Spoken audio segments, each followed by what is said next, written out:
आप सुन रहे हैं समाचार एजेंसी ऑफ इंडिया की साई न्यूज में ऑडियो बुलेटिन। नमस्कार, आप सुन रहे हैं समाचार एजेंसी ऑफ इंडिया की साई न्यूज की समाचार श्रृंखला में बुधवार 3 मार्च 2021 का प्रादेशिक ऑडियो बुलेटिन। अब आप रीना सिंह से समाचार सुनिए। सरकार के मत से अलग विचार जाहिर करना राजद्रोह नहीं है। सुप्रीम कोर्ट ने अनुच्छेद 370 पर जम्मू कश्मीर के पूर्व सीएम फारूक अब्दुल्ला के बयान के मामले में उनके खिलाफ दाखिल याचिका को खारिज करते हुए यह टिप्पणी की। याचिका में कहा गया था कि फारूक अब्दुल्ला ने 370 को बहाल करने का जो बयान दिया है वह राजद्रोह है और उनके खिलाफ कार्रवाई होनी चाहिए। सुप्रीम कोर्ट में दाखिल अर्जी में याचिकाकर्ता रजत शर्मा और डॉक्टर नेह श्रीवास्तव ने कहा कि फारूक अब्दुल्ला ने बयान दिया है कि अनुच्छेद 370 बहाल होना चाहिए और इस तरह का बयान चीन और पाकिस्तान का समर्थन करता है। आरोप लगाया गया कि अब्दुल्ला ने जो बयान दिया है कि उससे जाहिर होता है कि वह जम्मू कश्मीर को चीन और पाकिस्तान के हवाले करना चाहते हैं। ऐसे में उनके खिलाफ राजद्रोह यानी आईपीसी की धारा 124A के तहत कार्रवाई होनी चाहिए।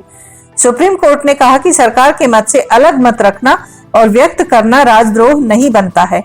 अदालत ने याचिकाकर्ता की अर्जी खारिज करते हुए उन पर 50,000 रुपए का हर्जाना भी लगाया है। भारत में कोरोना वैक्सीनेशन का दूसरा चरण शुरू हो चुका है।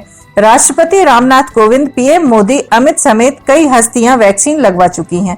स्वास्थ्य मंत्रालय के आंकड़ों के अनुसार अब तक वैक्सीन की 1.5 करोड़ से ज्यादा डोज भारत में दी जा चुकी है। हालांकि जिन लोगों ने अब तक वैक्सीन नहीं ली है उनके लिए एक अच्छी खबर है। सुई के जरिए वैक्सीन लेने से अब जल्द ही छुटकारा मिल सकता है। जल्द ही नाक के जरिए ली जाने वाली नेजल वैक्सीन का ट्रायल शुरू होने जा रहा है। मीडिया रिपोर्ट्स के अनुसार भारत बायोटेक की नेजल वैक्सीन का भारत में ट्रायल अगले हफ्ते से शुरू हो सकता है। रिपोर्ट्स के अनुसार शुरुआती ट्रायल पटना, चेन्नई, नागपुर, हैदराबाद जैसे शहरों में हो सकता है। अच्छी बात यह है कि नेजल वैक्सीन की केवल 1 डोज से ही लोगों को कोरोना से सुरक्षा मिलेगी। अभी दी जाने वाली कोविड वैक्सीन के 2 डोज लेने पड़ते हैं। 28 दिन के अंतराल पर ये दोनों डोज दिए जाते हैं। अभी भारत में दी जा रही सीरम इंस्टीट्यूट की कोविड शील्ड और भारत बायोटेक की कोवैक्सीन को सुई के जरिए लेना होता है। अगर नई वैक्सीन का ट्रायल सफल रहता है तो लोगों के लिए कोरोना वैक्सीन लेना पहले से आसान हो जाएगा। गौरतलब है कि भारत बायोटेक ने आईसीएमआर और एम्स के साथ मिलकर कोरोना की वैक्सीन विकसित की है। हाल ही में पीएम मोदी ने भी दिल्ली एम्स जाकर भारत बायोटेक की कोरोना वैक्सीन ली थी। राष्ट्रपति रामनाथ कोविंद ने बुधवार को दिल्ली स्थित army research and referral hospital में कोविड-19 टीके की पहली खुराक ली और उन सभी लोगों से टीका लगवाने की अपील की जो दूसरे चरण के टीकाकरण अभियान के तहत इसकी पात्रता रखते हैं। मुंबई में फिल्म एक्ट्रेस व डायरेक्टर को यहां छापे पर को लेकर कांग्रेस के आरोप पर प्रकाश जावड़ेकर नाराजगी जताई। केंद्रीय मंत्री ने कहा कि यह तो हद हो गई है। कांग्रेस ने आरोप लगाया था कि जो भाजपा की आलोचना करते हैं पार्टी उन्हीं को टारगेट करती है। जावड़ेकर ने कहा कि जिसके भी बारे में इनकम टैक्स डिपार्टमेंट या जांच एजेंसियों को विश्वसनीय जानकारी मिलती है उसकी जांच होती है, बाद में कोर्ट में भी मामला जाता है। ऐसे थोड़े ना होता है कि किसी के कहने पर छापा मारा जाता है। फिल्म निर्देशक अनुराग कश्यप और अभिनेत्री तापसी पन्नू की संपत्तियों पर आयकर विभाग की छापेमारी पर कांग्रेस नेता अशोक चौहान ने कहा कि ये देश के लिए कोई नई बात नहीं है। आजकल रोज का यह मामला हो गया है कि जो भी केंद्र सरकार के खिलाफ अपनी भूमिका रखता है उस पर दबाव बनाने का यह माध्यम हो गया है। कांग्रेस नेता राहुल गांधी ने इमरजेंसी को गलती बताने वाले बयान पर भाजपा ने आक्रामक हो गई है। केंद्रीय मंत्री मुख्तार अब्बास नकवी ने कहा कि राहुल गांधी माफी मांगते थक जाएंगे लेकिन उनके गुनाहों की गिनती खत्म नहीं होगी। इमरजेंसी में जिन लोगों ने अपनी जानें गंवाई, जिस तरह से उन्होंने लोकतंत्र की हत्या की, ये माफी करने लायक है। इनकी गुनाहों के गली के हर मोड़ पर इनके गुनाहों के ढेर दिखेंगे। वहीं मध्य प्रदेश के मुख्यमंत्री शिवराज सिंह चौहान ने राहुल गांधी के आपातकाल के फैसले को गलत कहने पर चुटकी ली। शिवराज सिंह चौहान ने कहा कि राहुल गांधी की दिक्कत यही है कि वह बहुत बरस बाद सोचते हैं। शिवराज ने कहा कि 1975 में इमरजेंसी लगी थी, हम भी जेल गए थे, उस समय हम बच्चे थे। आज जब राहुल गांधी बोल रहे हैं तब हम 61 साल के हो गए हैं। शिवराज सिंह चौहान ने कहा कि इतनी पीछे उनकी सोच चल रही है, हालांकि देर आए दुरुस्त आए। सीएम ने कहा कि राहुल गांधी जिस ढंग से केंद्र सरकार पर, प्रधानमंत्री पर बेहूदी टिप्पणियां करते हैं, एक दिन उनको पता नहीं कब उनकी ट्यूबलाइट जलेगी और उनको अपनी गलती भी महसूस होगी। इसके बाद फिर उन्हें अपनी गलतियों की माफी मांगनी पड़ेगी। महाराष्ट्र पुलिस के जवानों पर हॉस्टल की लड़कियों के साथ अभद्रता करने का मामला सामने आया है। आरोप है कि जलगांव के एक गर्ल्स हॉस्टल में पुलिस वालों ने लड़कियों को कपड़े उतारकर डांस करने के लिए मजबूर किया है। यह मामला उस वक्त सामने आया जब भारतीय जनता पार्टी के एक विधायक ने इस मामले को निचली सदन में उठाया। बुल्ढाना के चिखली विधानसभा सीट से विधायक श्वेता महाले ने इस मामले को सबसे पहले उठाया था। इस मामले में एक स्थानीय गैर सरकारी संस्था ने मंगलवार को जिले के कलेक्टर के पास यह मुद्दा उठाया। इधर बीजेपी विधायक ने कहा कि इस तरह की हरकतों में पुलिस के सामने होने की बात सामने आई है, जिससे पूरा राज्य शर्मसार हुआ है।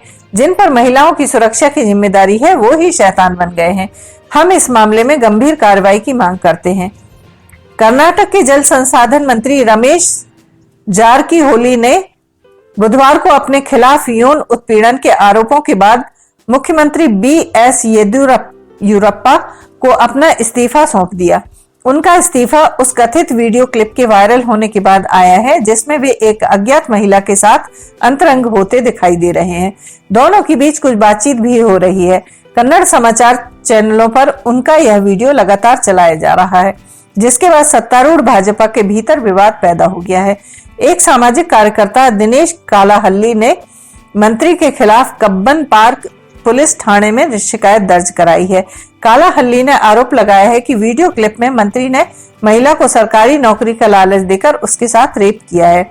बुधवार को अपने ऊपर लगे आरोपों को खारिज करते हुए रमेश जारकीहोली ने नैतिक आधार पर इस्तीफा दे दिया। उनके भाई और भाजपा विधायक बालाचंद्र जारकीहोली ने मामले में सीबीआई जांच की मांग की है। चीन अपनी हरकतों से बाज नहीं आ रहा है।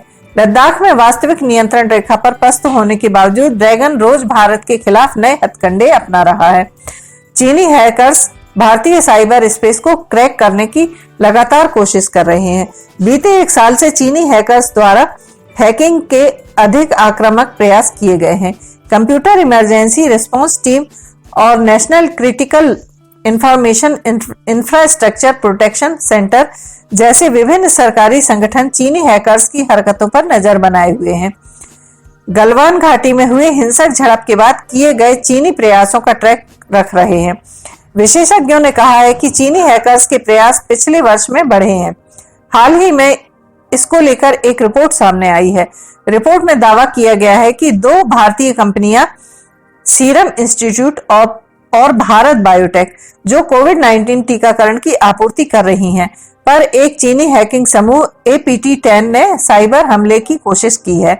इस ग्रुप को स्टोन पांडा के रूप में भी जाना जाता है। एक महिला अधिकारी के साथ कुछ गलत करने वाले अधिकारी को जब महिला अधिकारी ने जवाब दिया कि वह सही महसूस नहीं कर रही है और यह गलत होगा, इसके बाद भी नराधम अधिकारी ने महिला को नहीं बख्शा। यह मामला तमिलनाडु के पूर्व स्पेशल DGP के खिलाफ महिला IPS अधिकारी की ओर से दर्ज कराई गई शिकायत का हिस्सा है। महिला अफसर ने पूर्व DGP के खिलाफ दायर यौन उत्पीड़न की शिकायत में बताया है कि उन्होंने मेरा हाथ चूमा था और अपने मोबाइल में मेरी तस्वीरें दिखाते हुए कहा था कि ये मेरी फेवरेट लिस्ट में है। तमिलनाडु में यह मामला सामने आने के बाद प्रशासनिक अमले में भूचाल आ गया था और हाईकोर्ट ने अपनी निगरानी में CBCID को जांच का आदेश दिया है। आरोपी DGP निलंबित हो गए हैं, लेकिन उन पर लगे आरोपों की हर जगह चर्चा है। महिला IPS ने अपनी शिकायत में बताया है कि स्पेशल DGP ने उन्हें अपनी कार में अगली मीटिंग की जगह पर चलने को कहा था। इसके अलावा उन्होंने कहा था कि वह उसे पेरम्बलूर में ड्रॉप कर देंगे। इसके बाद CM के कार्यक्रम के खत्म होने पर दोनों एक ही कार से शाम को 6:30 बजे निकल गए। इसके बाद वे ऐसे करीब 2 स्थानों पर रुके जहां अगले दिन सीएम के इवेंट होने वाले थे। उनकी जांच और तैयारी समझने के बाद आगे बढ़े तो यह वाकया शुरू हुआ। पाकिस्तान के पूर्व राष्ट्रपति परवेज मुशर्रफ की एक हालिया तस्वीर सामने आई है, जिसमें उनकी हालत काफी दयनीय लग रही है। वह व्हील चेयर पर बैठे हैं और काफी कमजोर लग रहे हैं। फोटो को शेयर करते हुए ऑल पार्टीज मुस्लिम लीग ने मुशर्रफ के जल्द बेहतर होने की दुआ की, लेकिन ट्विटर पर पाकिस्तान के लोग उन पर गुस्सा जाहिर कर रहे हैं। उनका कहना है कि मुशर्रफ पाकिस्तान के हीरो नहीं है, बल्कि उन्होंने अमेरिका के हाथों देश को बेच दिया और आज वह वही काट रहे हैं जो उन्होंने बोया है। आप सुन रहे थे रीना सिंह से समाचार एजेंसी ऑफ इंडिया की साई न्यूज में बुधवार 3 मार्च 2021 का राष्ट्रीय ऑडियो बुलेटिन। बृहस्पतिवार 4 मार्च 2021 को एक बार फिर हम ऑडियो बुलेटिन लेकर हाजिर होंगे। अगर आपको यह ऑडियो बुलेटिन पसंद आ रहे हो तो आप इन्हें लाइक, शेयर और सब्सक्राइब जरूर करें। सब्सक्राइब कैसे करना है यह हर वीडियो के आखिर में हम आपको बताते ही हैं। फिलहाल इजाजत लेते हैं, नमस्कार।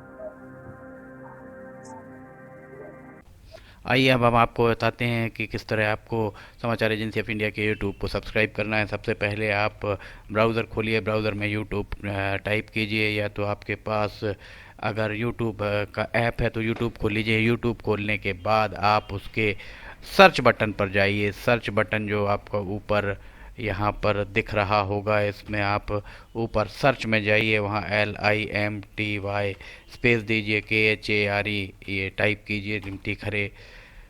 ये आपको लिमटी खरे खुला हुआ मिल जाएगा। लिमटी खरे अगर आप जैसे ही आपको ये मिलता है, आप ये राइट हैंड साइड में देखिए सब्सक्राइब, लाल रंग का सब्सक्राइब बटन दिख रहा होगा। इस सब्सक्राइब बटन को अगर आप क्लिक करेंगे तो ये आपको सबसे पहले कहेगा कि आप जो भी आपका अकाउंट है उसमें आप अकाउंट से लॉगिन करिए। अगर आप पहले से लॉगिन हैं तो आपको ये सब करने की शायद ही ज़रूरत पड़े।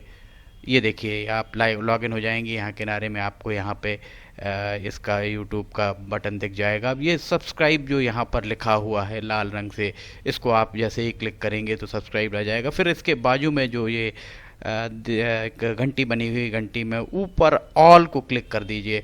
इस तरह से आप यूट्यूब चैनल को सब्सक्राइब कर लेते हैं। और उसके बाद अगर आप इस पर क्लिक करेंगे तो यहाँ क्लिक करने के बाद आप देखिए यहाँ वीडियोस, प्लेलिस्ट सब कुछ आपके सामने मौजूद मिल जाएगी।